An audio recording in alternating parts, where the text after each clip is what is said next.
So good evening. I want to welcome everybody to this evening's presentation on coding changes that are going to take effect in just a few short weeks on January 1st.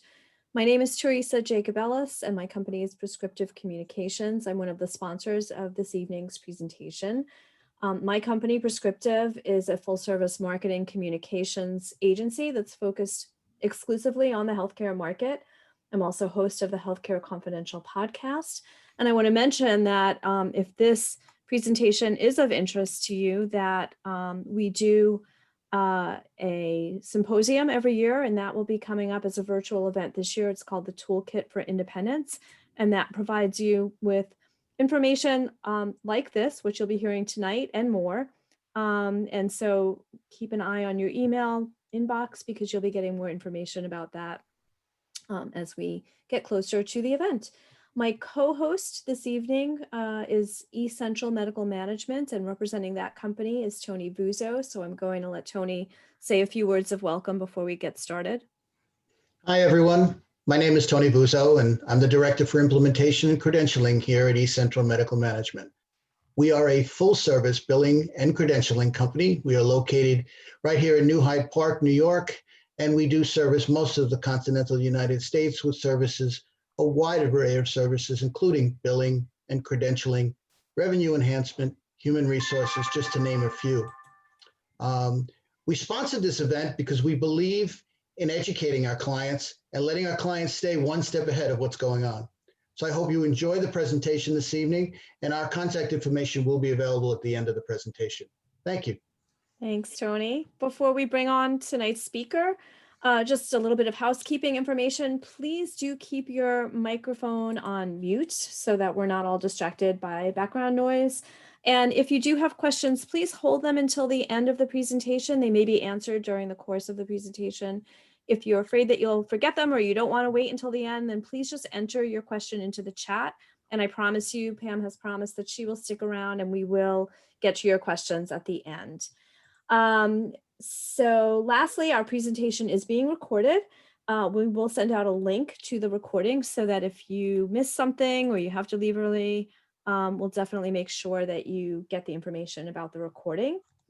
And if you would like to follow up with our speaker or myself or eCentral Medical Management, as Tony mentioned, at the end, we will be giving you all of our contact information.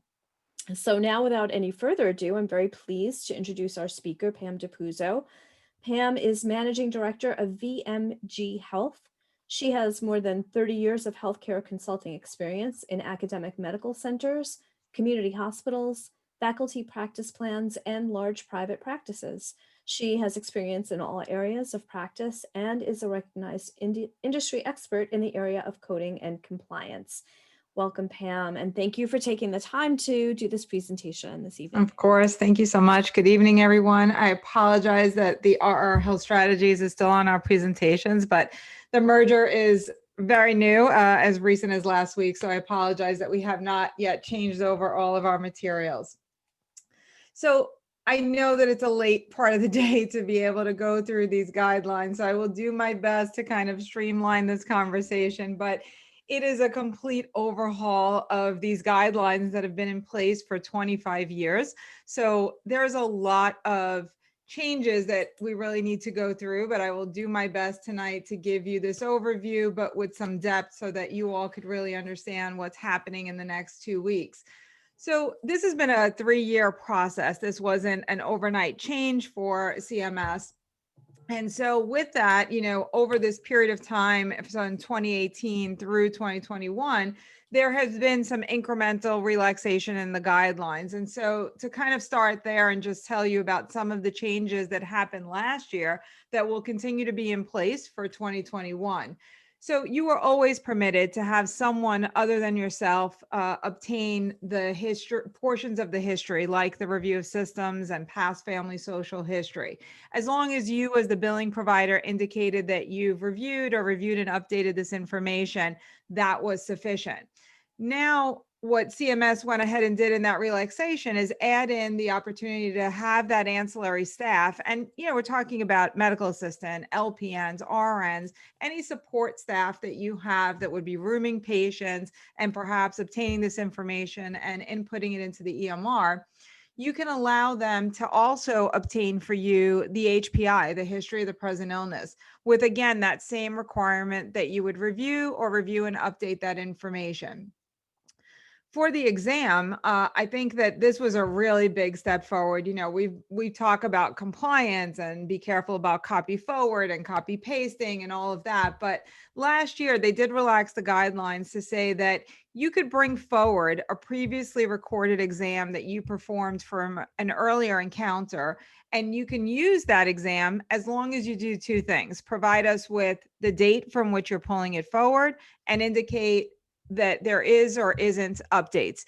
You don't need to tell us what changed in the exam. You just need to make that attestation that it's with or without changes. So those changes will stay in place for 2021. But now what's coming in January is some real significant changes to these guidelines. So they only apply to the new and established patient office visits, this 99201 through 05 for the new patients, 99211 through 15 for the established patients. That's the only two code sets that are being impacted by these changes. So the changes indicate that you as the billing provider can determine for yourself whether you want to bill your level of service based on medical decision-making or whether you want to bill it based on time. There is no longer any specific requirement for a specific level of history and exam. But I want to highlight here, and I'll probably repeat myself ad nauseum because I've been doing these sessions all day, every day for like the last 6 weeks. And I'm always a little surprised at some of the questions, I think, or individuals' interpretation of these guidelines and what people kind of hear. It's like playing telephone. They hear certain pieces of it. So it is true that there is no particular level of history or exam required. But for purposes of medical necessity, for medical legal purposes, you're still going to have to document some level that you as the clinician could determine is clinically appropriate for that visit and the nature of the presenting problem that you're dealing with. But not that they've completely eliminated the need to ever document a history or ever document an exam. Those things now are just going to be at your discretion, how much or how little you feel is appropriate to document. But there's still going to be absolutely a requirement for it. It just won't count towards your level of service. So they've modified, and more than modified, I'll say it's a complete overhaul of kind of the way that we approach medical decision-making and the way that we assign that level. They've made some real significant changes and strides in simplifying this information and really kind of changing the criteria that's required. They've deleted 99201. So I know we probably have multiple specialties on this call, and I'll say that, as an auditor, I don't really see providers, regardless of specialty, ever really assign this code. Perhaps as an auditor, we've downcoded our physicians to an 01 when they had a very problem-focused history or exam. But for lack of use, it has been eliminated. And, 99202 includes straightforward decision-making as well. So I believe this is really the intent of why they got rid of it. There's already a level of service within the new patient category that accounts for a straightforward visit. So they've also gone ahead and removed the time element for the lowest level established patient visit 99211. So I'm not sure, again, of the specialties that we have in tonight's call, but a good example of the use of this code, this has kind of been coined always as the nurse visit. And this would be an example of like in a cardiology office where you would have a patient come in for a Coumadin check or a blood pressure check. They can see the RN. He or she would see the patient, document the visit. Doctor would never have to go into the room, but the doctor would be in the office suite and would be able to bill 99211 under the doctor's name and MPI number. So that code and definition continues in 2021 with only the change of the elimination of any time component associated with that level of service. So the really big change is related to time. And so in today's current guidelines, based on the 95, 97 guidelines, If you wanted to bill based on time, time would need to be dominated by greater than 50% of your time spent counseling and or coordination of care. In your office setting, it's all about your face-to-face time with the patient. Anything you did before or after didn't count. It was all about face-to-face. So much more difficult for you to be able to really obtain those levels of service based on time. So they've eliminated that requirement about it being dominated by counseling and coordination of care. They've also included face-to-face plus non-face-to-face time with the patient. And we'll certainly go over this in more detail as we go through this a little bit further. The time definitions have also changed. They're now a range of time. So for example, today, level 3 is 30 minutes, three new is 30, 3 established is 15.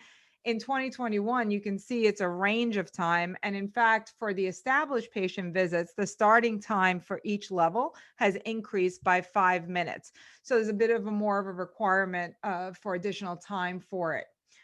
The other really important thing to highlight for you here is that this change does not impact any other services that you're providing. AMA 2 weeks ago had their annual symposium, made some reference to the fact that they are working on moving forward with implementing these guidelines for all E&M categories. But for right now, for 2021, it's only going to be these 2 code sets. So any other service that you're providing, a consult or an inpatient visit or a nursing home visit, you've got to continue to use the current guidelines that are in place right now, these 95 or 97 guidelines.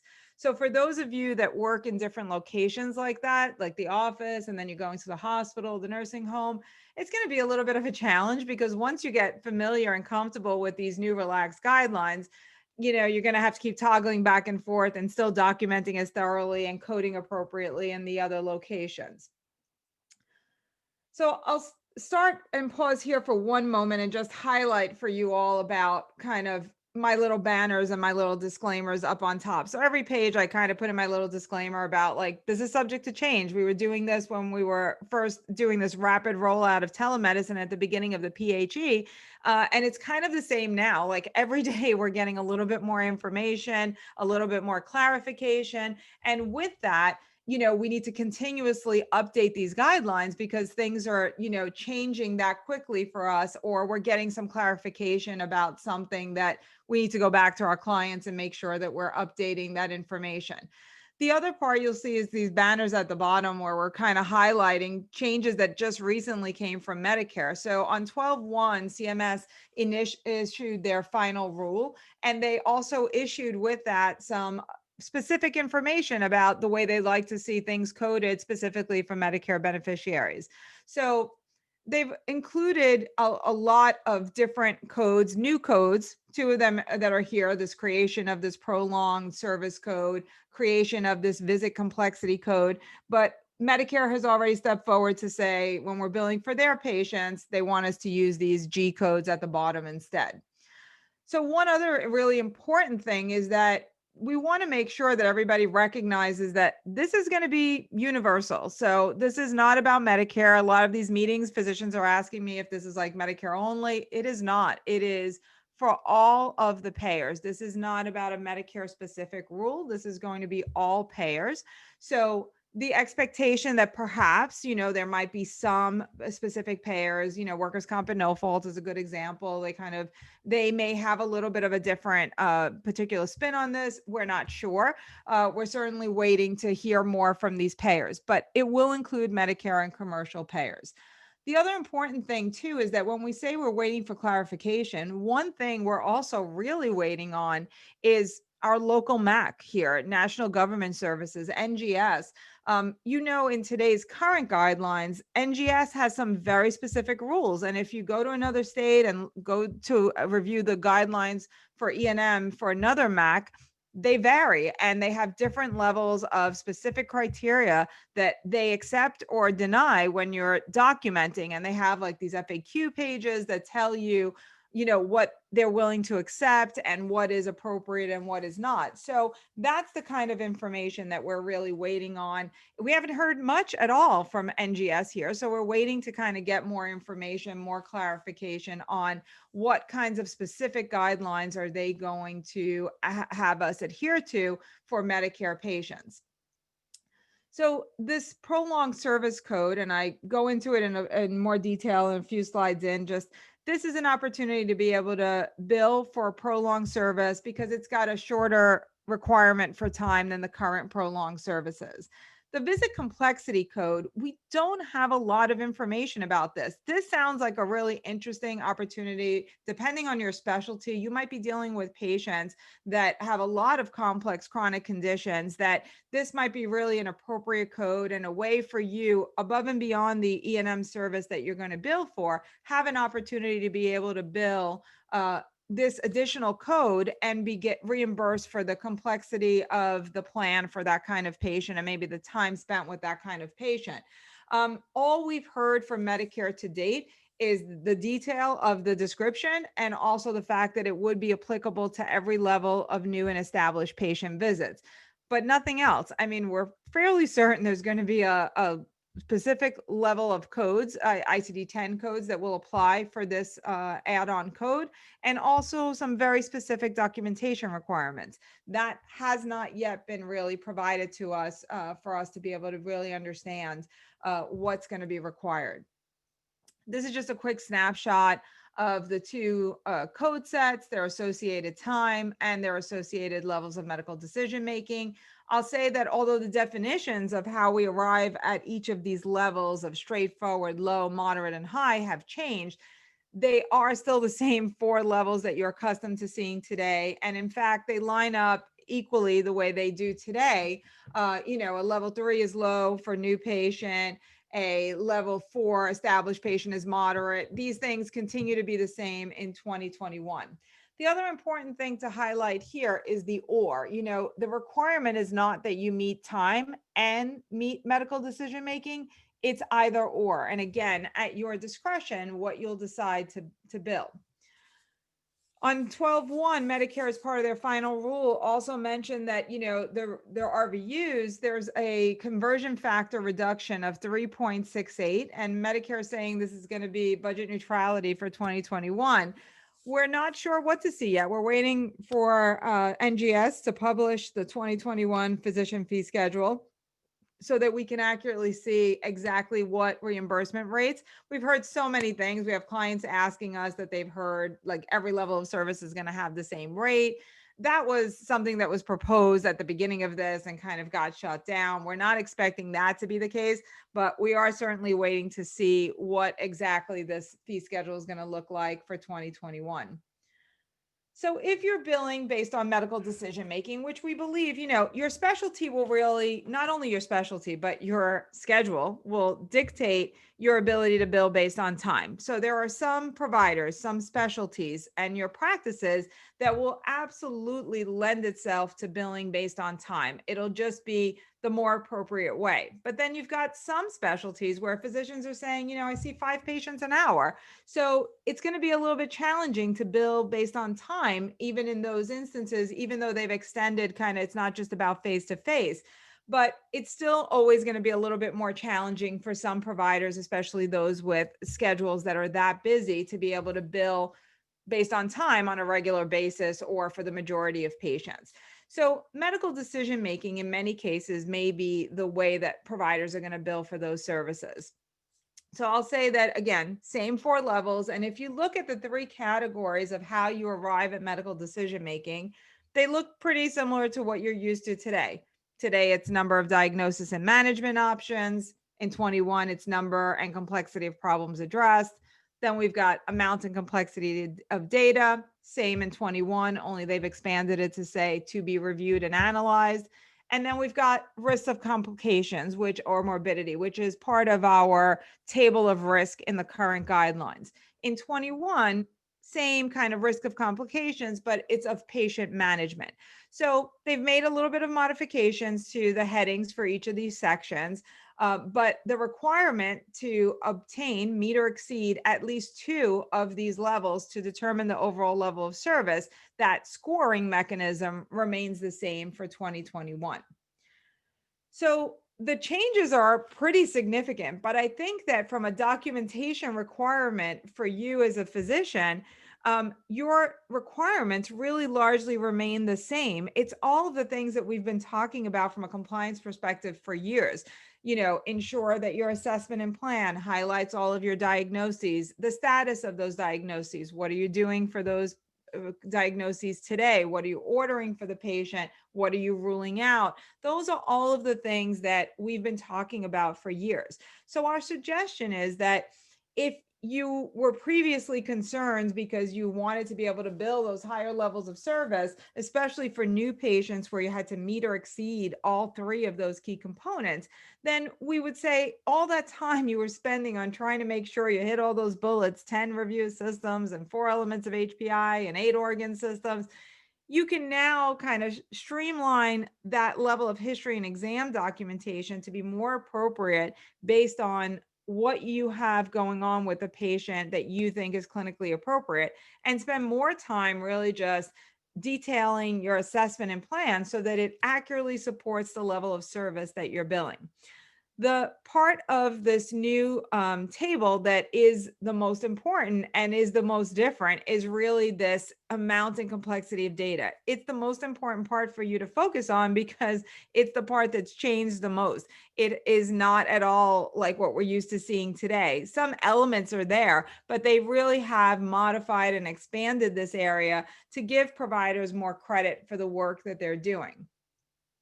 So this is the new table. So no more table of risk being one part of it. Now we've got one table for medical decision making that encompasses all the areas that you need to be able to determine the medical decision making level and ultimately the level of your service. So you can see, those of you that are familiar with the table of risk today, that the table is so much more complicated and it's only one part of how you arrive at medical decision making. Here, I think that AMA and CMS have made a real concerted effort to improve this overall medical decision making guidelines, to streamline them, to remove the grayness and the ambiguity and the subjectivity that has been part of these guidelines forever. And probably everybody's biggest gripe about the guidelines is that the level of medical decision making was always the most subjective part of the whole piece of the E&M guidelines. So this is straightforward. It's a little bit more clear. And what they've done is a really great job of actually providing a set of guidelines that give you all the definitions. So everything that's listed here, there's a definition for it. You want to know what they mean by problems addressed? They've got it. You want to know what they mean by an acute uncomplicated condition? What is an external note? What is an external provider? They give you all of these definitions. So I think they've done a much better job here of trying to improve and facilitate the ability for this not to be so subjective, to be a little bit more straightforward. So I've kind of created just a handful of these like closer looks so that you can actually get a better look and see kind of what's required. So low complexity, level 3 new patient, level 3 established patient. If you look at both the problem list and you look at the risk of complications list, there's very similar information. So for the problems listed under low, all 3 of these exist on the current table of risks today. 2 or more self-limited, 1 chronic stable condition, 1 acute uncomplicated illness, all low today, low in 21. In our current table of risk under this risk area for management, there are specific examples for low. Things like over-the-counter meds, physical therapy, minor procedure, all listed as procedures or services that would be considered low complexity. In 21, AMA has made the decision to kind of just have this one statement that says there's a low risk of morbidity from any additional testing or treatment. when they were queried about that, their statement was that they felt that some of those examples were a little bit limiting for the physicians, and they thought that this description was probably easier for you all to clinically determine a particular patient management option that would fall under that category. Everything that I just rattled off continues to be low, and you can continue to use those as examples of low for a patient of patient management, but there may be others that would be as appropriate to consider to be low complexity. But it's here in the center that you can see where we have the biggest difference of from where our current guidelines are today. So each level, obviously, as you incrementally go up from low to moderate to high, there's more work that you need to put in to get to the higher level. But every category tells you exactly what you need to do to achieve that level of medical decision making for the complexity portion. So here for low, you've got to meet at least one of the two categories noted below. Under the test, the first comment is that you've got to at least have a combination of two.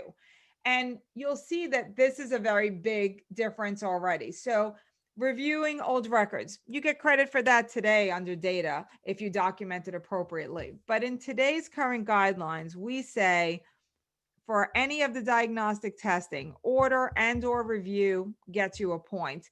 And it's for one category of medicine tests like EKGs and PFTs, like all those 9,000 codes.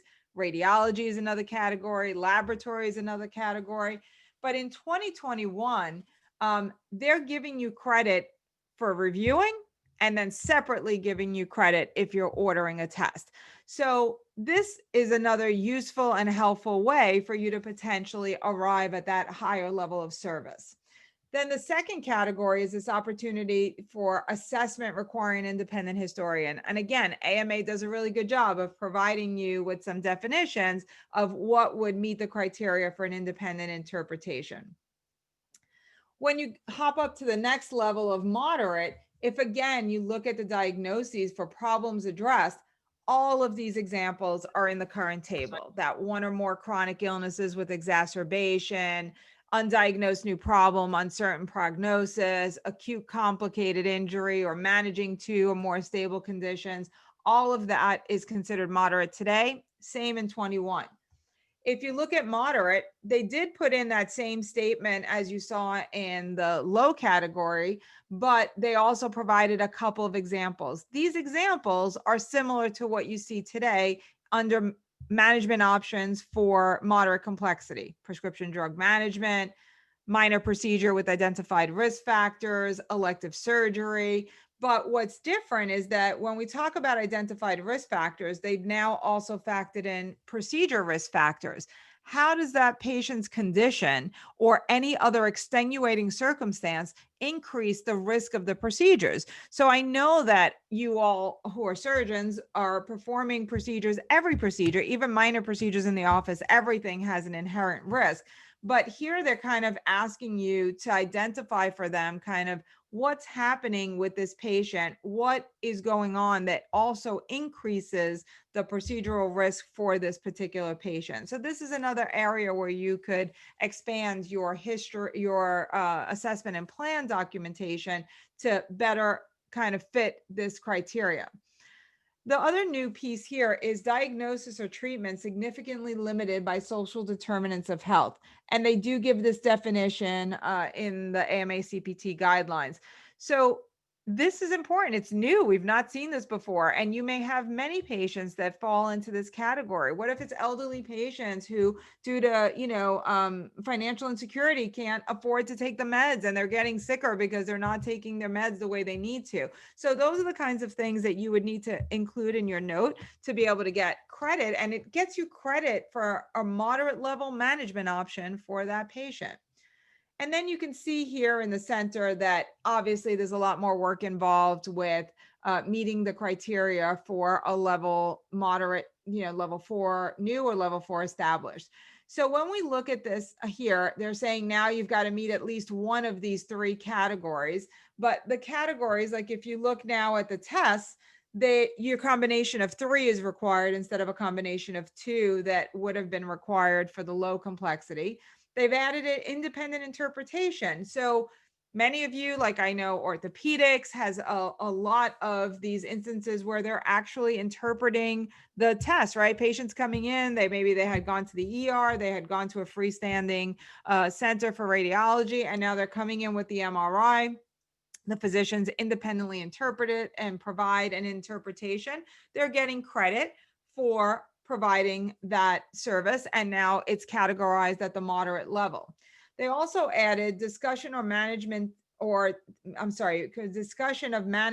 test interpretation with an external physician. So this cannot be anybody obviously in your practice of the same specialty, but an outside provider that you might contact would get you credit for, again, the moderate level. So then we've got that opportunity to bill based on time. So for the first time, AMA has defined time and split shared services in their CPT code book. So split shared is part of a Medicare guideline. Those Medicare guidelines don't allow physicians and PAs and NPs to share services in the office setting. So this is really somewhat confusing because what they're saying is you all can split share your time. You're working in the same office, you're collaborating together, you're both working today to see that patient, and we can take your collective time and apply it towards billing based on time. The thing is that it's a shared service. These guidelines are coming from Medicare. Shared split is a Medicare rule, and we haven't heard from CMS or from the AMA, from NGS here in regards to whether or not this is going to be applicable and appropriate based on their guidelines, or if they're going to make some modification to their guidelines because of this. So for any of you that are working with PAs and NPs in your office, I would say keep your workflows the way they are until you hear some further guidance from Medicare on how best to apply this rule.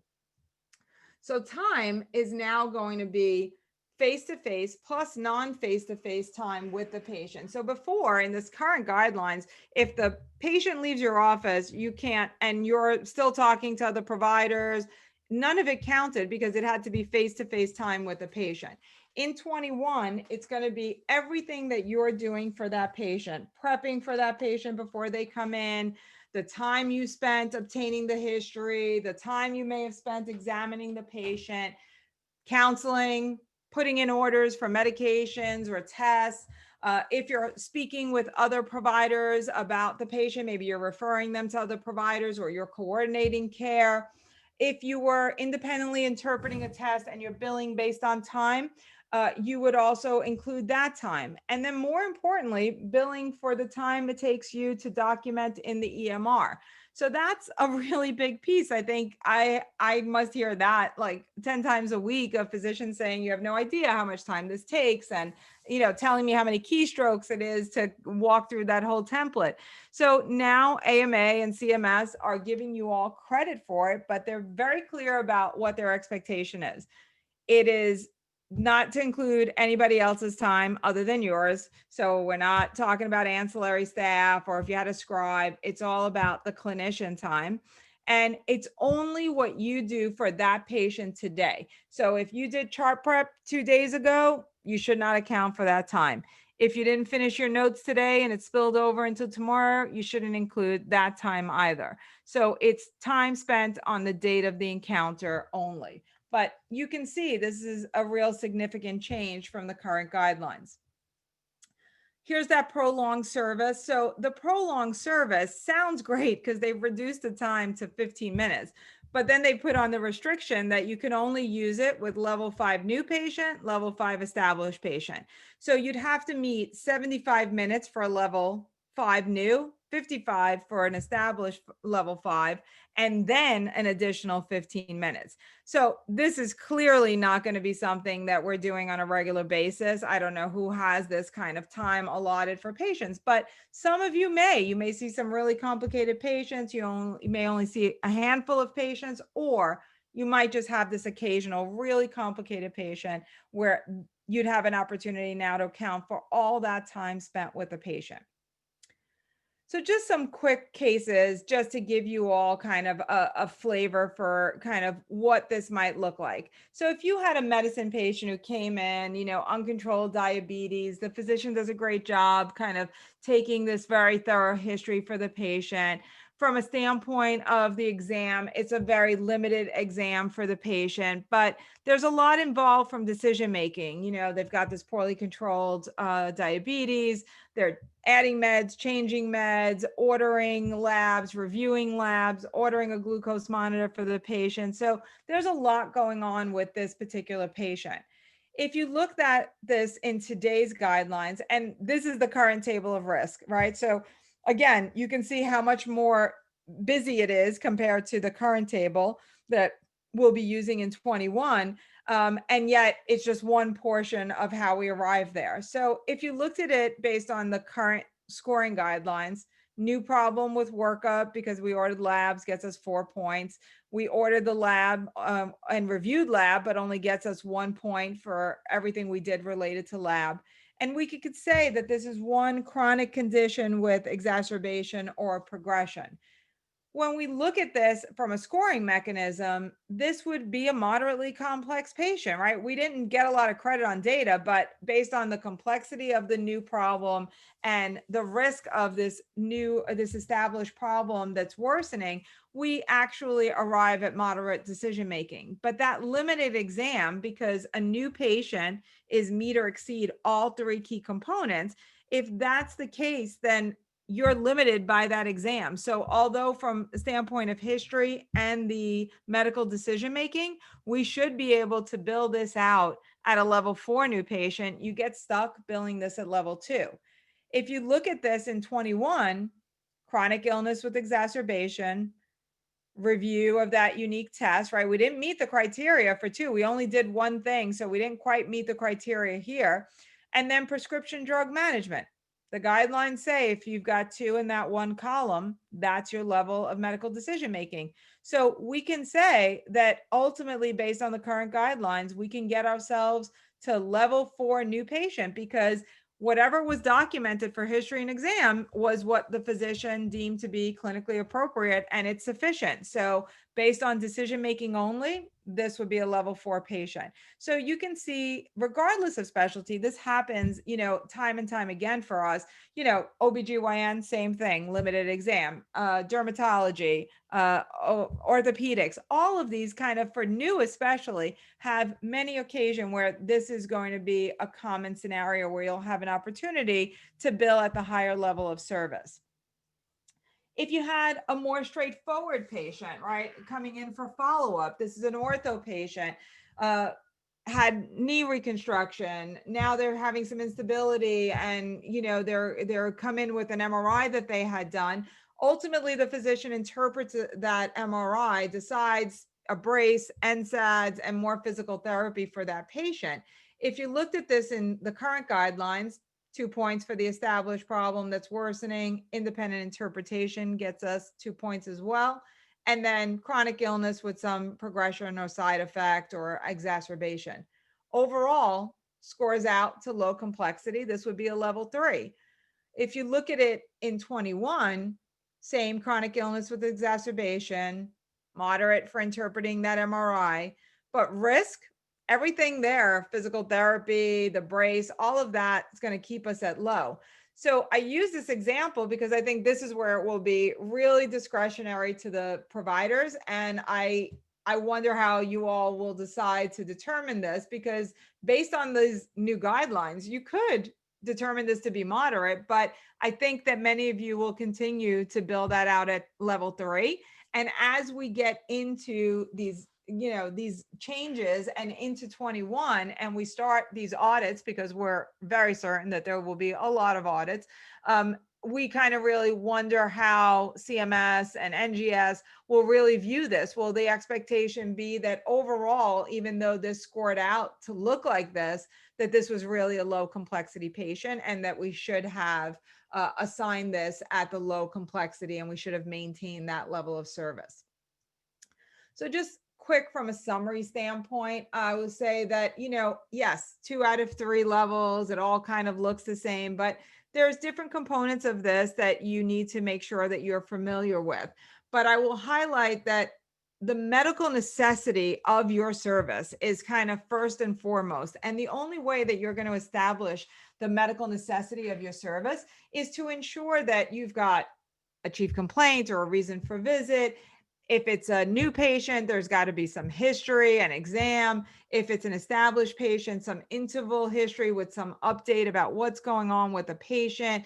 Are they improved? Are they worsening? Like, these are the things that you're going to need to document to ensure that there is medical necessity of your service. As I was mentioning earlier about how they did a great job, AMA and CMS, of providing all of these definitions, here are some definitions just of the problems addressed. But everything here should be consistent with what you've heard before, which is that if you're not addressing the problem today, so in my mind, in the way that I've always addressed E&M with providers, is to say, either the patient's presenting with it and then you wrap it up for us in the assessment and plan and tell us what's going on with these conditions, what are you doing for this patient, or you found something on exam and now again, you're going to wrap it up for us in the assessment and plan.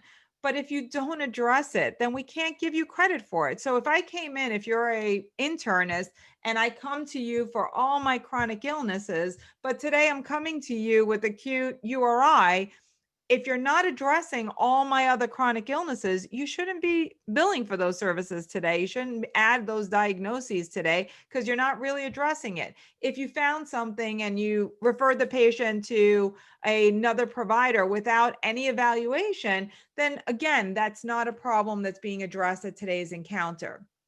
If you're dealing with multiple problems, you should be addressing, are they new? Are they established? Like, include the status of those conditions.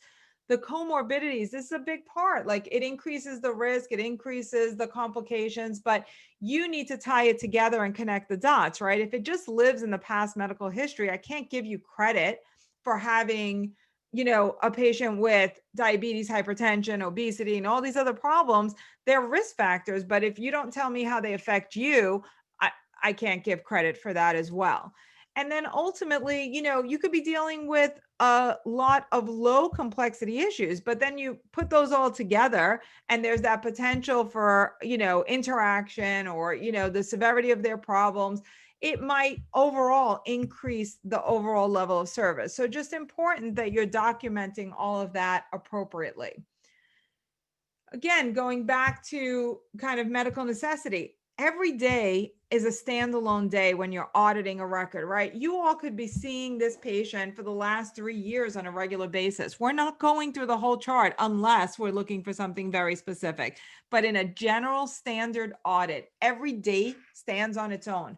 The E&M code, the procedures, the diagnosis codes, all of that needs to be supported based on today's documentation. And it should also support the need for any test that you order for the patient. And a lot of that is going to be included in like the differential diagnosis. So you're not going to bill in an office setting for a rule out diagnosis. But when you indicate all the things that you're considering and ruling out, it helps increase the level of service because now we understand the complexity of what you might be ruling out for this patient. They may not have any of it, but these are your patient management options and your considerations for this patient. So it's important that you include all of that information. The categorization of acute versus chronic, stable versus, unstable, all of those things will help us better understand the level of complexity, and it supports the medical necessity of the visit. Is the problem chronic and stable, or do they have an exacerbation? Is that exacerbation mild or severe? All of those categorizations will affect the level of service that you get to bill. This is probably the unique test part, is probably the only part of this new set of guidelines that we're all finding somewhat gray. So they've done a good job of eliminating the majority of gray, but when you get here, you get a little bit of varying opinions, you get a little bit of subjectivity. And so I'll say that this is one area that we're definitely waiting on some real clear guidance, specifically too from NGS. So what's clear and consistent throughout all the messaging is that if you're billing for the test, so if you're performing and you're billing for an EKG or an X-ray in your office, you cannot include the interpretation as a review. So yes, of course, you're reviewing it, but when you bill for the CPT code, the requirement as part of that CPT code for you to be able to bill is for you to provide that interpretation. Therefore, you can't get credit twice. You can't bill for it and get paid and include it as part of your medical decision making to arrive at a higher level of service. So that part clear. Where it's been a little unclear is that we understand it includes laboratory radiology and all those medicine tests. But the way they've defined it is they said that the differentiation between single or multiple unique tests is defined in accordance with the CPT code book. So then the question comes, okay, radiology is 7,000 codes, that's one code set. Pathology is 8,000, that's another code set. But do we mean that if we're in the radiology section, if you reviewed a X-ray today and then you ordered an MRI, are those two separate things? Or are they all under the 7,000 category? And so far, the answer has been that it is two separate things. They all fall under 7,000 radiology codes, but X-rays are in one section, MRIs are in another. The other part is about, and this one I think is still somewhat gray, where they've said, well, if today I ordered the test and I was able to receive the test and I reviewed it, am I getting credit 1 for ordering and 2 for reviewing? And the overall consensus, not by everybody, but the overall consensus has been that an order is inherent with a review. And if it takes place on the same day, you'd only get credit once for having performed that order and review of that one unique test. So I think that one's a little still subject to further clarification. If you're going to bill based on time, my recommendation would be do not have a blanket generic statement. Do not say all of these things are included with time at every single visit, even when you don't do them. You'd want to attest to the total time, have the time be specific to that individual patient. Yet again, not a default generic number for every patient.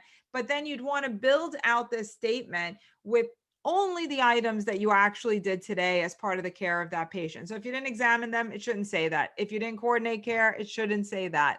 So just be careful about not having this be just a very generic kind of default to a statement. This is just kind of circling back to what we talked about earlier at the beginning of this session. Like if you're going to use all of that ancillary support to capture the entire history for you, great. Just remember to attest to it, indicate you've reviewed and updated this information. In your templates today, I would say do not kind of get rid of all the history in the exam. If you've spent time building out detailed templates, I would say maintain the integrity of those templates. If you have anything that's like an autofill or pre-populated elements, I will say that I am probably the worst person to talk to about those because I am completely against them. I don't think it's a great idea ever. I think it gets physicians and providers into a lot of trouble. Excuse me, but I would recommend that if you do have them, especially as we roll into 2021, with the relaxation in the history and the exam requirements, that you would remove any autofill or pre-populated. I think they cause even more risk to you in 2021. I would spend some time expanding the assessment and plan portion to include some of these areas that we've talked about so that you'd have an easier time documenting more thoroughly. And then lastly, really just looking at these guidelines and just a quick summary, you want to make sure you recognize it's only for new and established patients in the office. Let's say you were billing for consults in the office. If you still have payers that accepted them, you cannot use these new guidelines for the consult codes, even if you're working in your office. You get to choose MDM or time, no specific level of history and exam, but of course, you're still going to document what's medically necessary. I would print out that new table, have it at the ready. I think it's going to take a little bit of time for everybody to get familiar with it. Remember that for really complicated, long periods of times with patients, you do have this new prolonged service code that you could use with a higher level. And then just clearly document. I mean, the document piece at the end about how important this assessment and plan documentation is for you so that you can get to the higher levels of service. I did want to spend a moment just to make sure that I tied in this component of telemedicine. So the PHE was extended through January 23rd. Given the current state that we're in, I would expect that there would be some extension of that coming soon, but we haven't heard anything yet. But what CMS has said is that when you're billing for telehealth, audio plus visual, not just audio. So if you're doing audio plus visual, you'd be using these same E&M codes, right? New and established patient visits. So these same guidelines are going to apply for telehealth for these visits in 2021. And you'll be able to bill in this way. I would say build out the statement again for the opportunity to be able to bill it based on time. But in my experience over the last 9 months, I mean, physicians have said that this has been the most challenging part for them. That, doing an exam, was always so limited, and it caused them to have to limit the level of service because of the exam. So I think that that's always been an issue, but now with the elimination of a specific requirement, you could just document and bill based on the medical decision making, or you can bill based on time. At the end of this, just for your reference, Teresa has these slides. I just gave you a couple of excerpts. Like, I just wanted you to see what the MDM definitions look like, where they've gone ahead and really giving you a good opportunity to really see all the definitions for the different areas. And this last one is kind of the social determinants, just so that you all have it. So I know it's a lot of information to go through in an hour, but I'm certainly, you guys can unmute yourselves, ask me whatever questions you have. I'm certainly happy to answer them for you. Thank you so much, Pam. That was an amazing amount of information, and I'm sure that there are a few questions. So again, if you do have a question, you are welcome to put it in the chat or to simply unmute your microphone and go ahead and ask your question.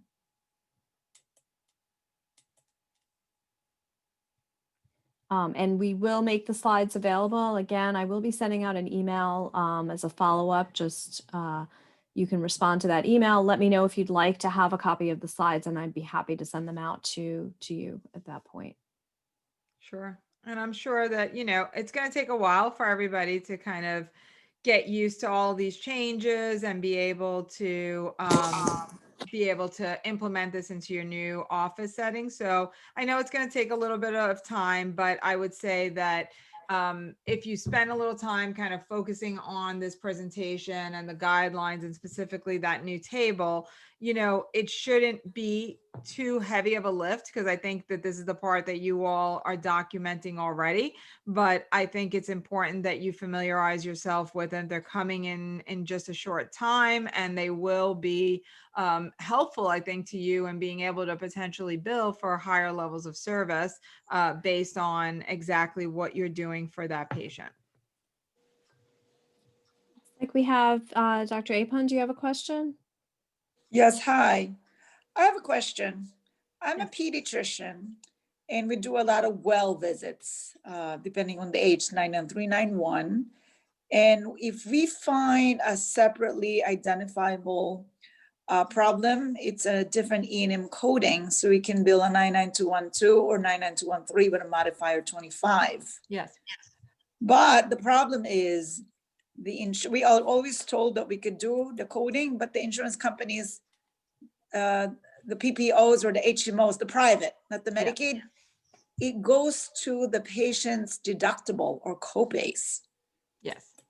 Yes. So when you're doing preventive medicine, there's no cost sharing, right? The patient doesn't get charged. But whenever you then add a sick E&M code, it would be like them following up with you at any other time where they'd have an acute issue and you'd be charging a copay. So just because you're doing it on the same day as the preventive medicine doesn't eliminate the charge for that E&M code. So I thought you were going to say that you're not getting paid, because we hear that a lot. I mean, usually if you're coding a low level, you have more of an opportunity to be reimbursed. But if you're coding higher levels, we have seen many times where they deny one and pay the other, but not both. So sick visit and and preventive is always a challenge. And I know, especially in your pediatric world, the patient's there, the mom's, it's hard to get there. They're already there. You kind of want to provide the service, but it's not always, for many reasons, including patient dissatisfaction reasons, is not the best time, because the patient thinks she's just asking a question and that there is no separate charge. She knows preventive services are included and that she shouldn't have a copay, but then you're charging, and now you've done something great for the patient, and in the end you've kind of have a dissatisfied patient who thinks that you're charging her inappropriately. Right, because you do extra work. Sometimes you have to prescribe medication, so it's really Right. extra. But it's all perception, right? The Right. perception of the patient is, I was there for the sick visit. Like, I was there for the preventive visit. Like, what do you mean? Like, I just asked you a question.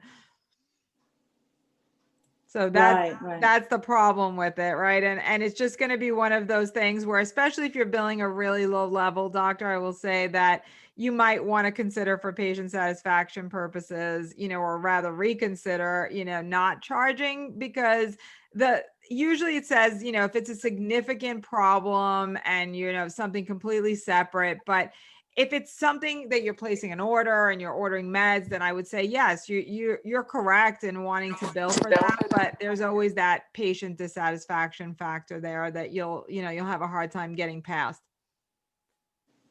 Right. Okay. Thank you. No problem. No problem. Pam, thank you again so much for your time. I really do appreciate it. And speaking on behalf of our attendees this evening, I'm sure that they all learned a lot. And again, Pam, I think, is happy to follow up with anyone has questions. Her contact information is up on the screen. You can feel free to reach out, and we'll be paying attention, because I'm sure there's much more to come on this in the future. But yeah, and I think I would say, if I had to just heed the warning of, like, make sure that you are paying attention, because there is a lot out there. If you go to the AMA website or the CMS website, very easy for you to get this information. I know you're all busy. I know it's hard to process and digest it all, but there's also a lot of free webinars. If you go to NGS, National Government Services, they've got a lot of physician outreach services and webinars for you. Just good that you all kind of stay connected, because it's super important. And these changes are pretty significant, I think, to your favor. But if you don't know how to use them and how to document appropriately, or what new guidelines CMS or NGS might be imposing related to them, you're going to find yourself kind of in a tough spot. So I would just say, whatever time you can dedicate to either going on the website or plugging into one of these, NGS webinars, I think it would be to your benefit. It's a real significant change. It should have a good positive impact on your practices. So it should be worthwhile of your time to pay attention and try to learn a little bit more about it. excellent. All right. Well, thank you everyone for attending. Have a very good evening. Safe home. Nobody has to drive in the snow tonight. Thank goodness. All right, Thank you. everybody. Happy holidays. Stay well. Thank you. Thank you. Thank Good you. night. Excellent. Thank you so much. Bye-bye. Have a good night. Okay.